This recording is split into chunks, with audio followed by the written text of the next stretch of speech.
Okay, so let's start from the beginning again. I mentioned last time there were two main people, Greeks, that were interested in what made up matter. Democritus and I mentioned another guy. It was Aristotle. Aristotle thought that everything was made from earth, air, fire, and water. Now that theory of his lasted until the 1700s in Europe. So we're talking about 2+ millennia. That's over 2,000 years. His idea propagated. The alchemists were heavily influenced by him as well. But the guy that finally won out thousands of years later, a guy named Democritus, he came up with the idea of the no-cut atomos, which is he referred to as the smallest building block.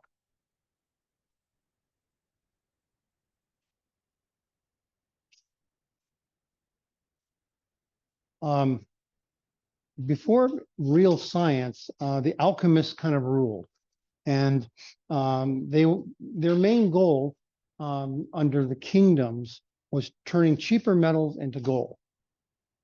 And however they could do that was great. And as a side note, the real driving force behind alchemy was finding the elixir of life, the ether in the air that gives life.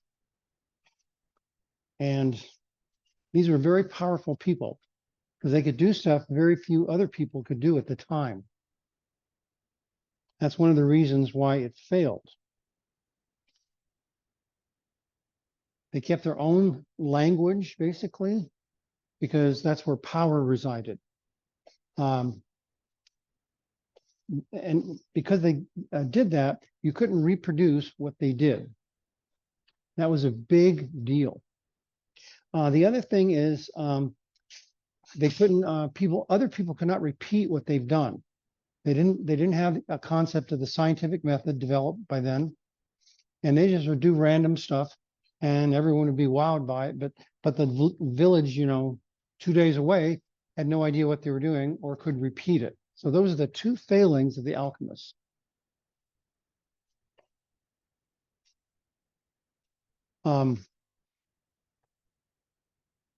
This and China were not giving any credence at all to science, and which is too bad, because during the Middle Ages, the Middle East was a very hot spot of science. It was a very strong. In fact, this guy that I can't pronounce. And how do you pronounce the second one? Oh, okay. Okay, cool. And you have lab today? Oh, you say you could work on me pronouncing these. Okay, anyway, a big deal during the Middle Ages. And then also there was China, and Chinese science was very strong. They invented gunpowder, for example, and then from there it was made into firecrackers, and that's where Europe got its formula for gunpowder, was from the Chinese chemists. Now, the first European physicist to get any notoriety, his name was Dalton, and he proposed the first atomic theory. He was the one that brought back the atom from Democritus, and these were its points. Matter's composed of atoms. All atoms of a particular element are identical. So if you have a gold atom, it's the same as the gold atom next to it. A lot of this stuff seems like very common sense stuff, but in those days it was a big deal. Different elements have different atoms. So gold is different than lead. It's like, duh, right? Big deal in those days. And then atoms combine in certain whole number ratios only. So H2O has exactly 2 hydrogens not 1.9, not 2.1, exactly 2. Okay, and then the last one, it says, in chemical reactions, atoms are merely rearranged to form new compounds. They're not created or destroyed or changed into atoms of any other elements, which is not true today. It's called atomic physics and nuclear chemistry, because you can change one element into another via nuclear chemistry. It's done all the time in the atmosphere. So that was Dalton. Big deal. It was a really big deal. And then these were the issues that we talked about in the last slide. I'll provide this PowerPoint as well. I'll put it on Canvas. Next guy I want to talk about, Thomson.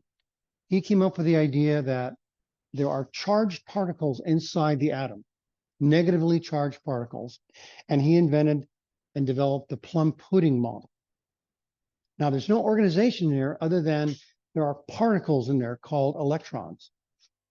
He called them corpuscles, later to be named electrons. He did not discover the charge on the electron. He just knew it was negative.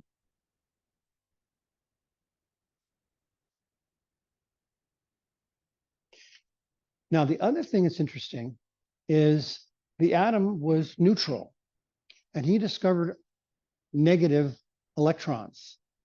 That means he said there's got to be something there to balance out that charge. So he indirectly discovered protons, but he's being credited for electrons and plum pudding model. Those are the two things for Thomson.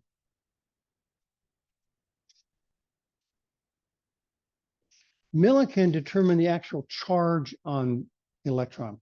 He did a very famous oil drop experiment that determined the charge on an electron. Now here's old Rutherford. Okay, so here we have the electron gun shooting alpha particles, and here's the gold atoms over here in the gold foil. So he shot at this thing, and most everything went through. 99.9% went through the gold atom.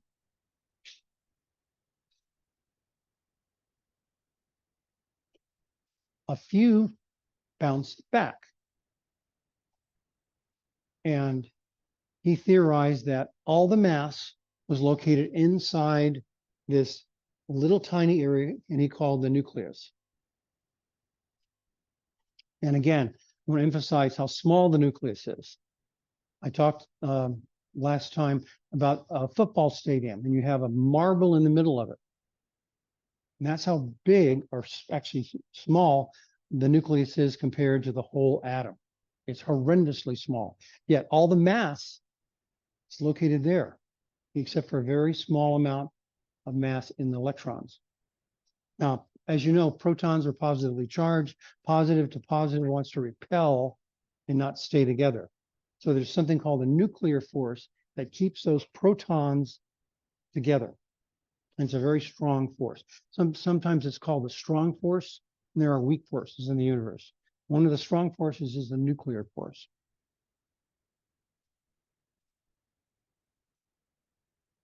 A guy named Chadwick discovered neutrons as non-charged particles.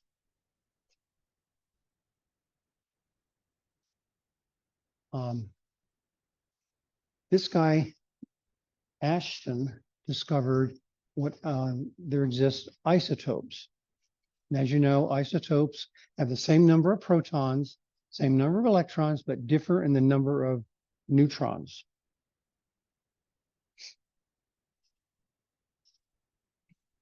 Now, Bohr envisioned the atom looking like a small planetary solar system. The sun being in the middle with the planets revolving around it on specific orbits. So he defined the concept of an orbit. And he postulated that per orbit, there's only a fixed number of electrons that can fit on it. Because the closer you are to the nucleus, the smaller the orbits are. We fit a certain number of electrons on there. So there was a finite number of electrons per orbital. They're filled from the innermost outward, because the innermost orbitals are the most stable, and stable things fill first. There's a finite number per orbital, and it goes 2, 8, 8, 18, etc. Electrons can move from one orbital to another if given enough energy. And I was saying before, that's how fluorescent lights work. Electrons are energized. When you plug that fluorescent light into a AC source, there's a transformator. It jacks the energy up really high, and then that takes an electron from a stable orbital to an unstable orbital. And that electron is now unstable. It's called the excited state, very unstable. So it wants to return back from which the electron came, the original orbit. And when it returns, it gives off energy.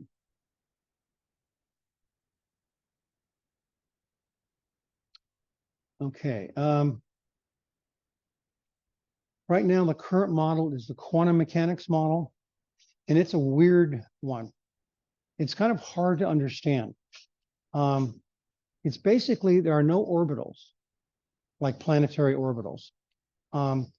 They still call them that, but they don't exist as in a solar system. What they are areas where electrons can be found, but they're not sure how they got there. It's very strange. And this was about, well, it's been over 100 years now. Back in the early 1900s, we had Einstein running around. We had Bohr still. We had de Broglie. There's a bunch of famous physicists at that time were trying to come up with these ideas. This was the hardest class I took at Davis, was on quantum mechanics. And I got a C on the first test. It's like, oh. All right, this was a guy, I always bring up his picture because he was a very important guy during the Manhattan Project, developing the atomic bomb. He was one of the many people, including Oppenheimer. Who's seen the movie? Did you like it? Yeah, I really liked it too. Well done.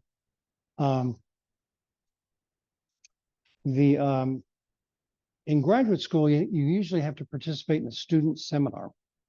And we used to have them once a week. And Seaborg was located at Berkeley, UC Berkeley, and he would come and visit our seminars. And it was really kind of cool. He was a really tall guy. He's like 6'5" or 6'8", something like that. He has passed since. Okay. Also wanted to show you this interesting picture. This is what the first periodic table looked like. Yeah, very well. The